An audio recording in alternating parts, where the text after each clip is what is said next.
జుమ్మా అనగా శుక్రవారం అంటే ఎంతో ప్రత్యేకమైన రోజు. మరి ఆ రోజు చేయవలసిన పనుల గురించి తెలుసుకుందాం.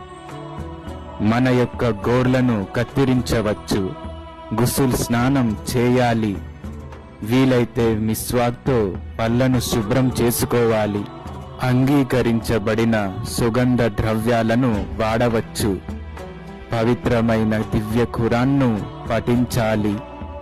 ముఖ్యంగా ప్రార్థనాలయం వద్దకు అత్యంత తొందరగా చేరుకోవాలి మరియు అందరికంటే ముందున్న వరుసలో కూర్చోడానికి ప్రయత్నించాలి.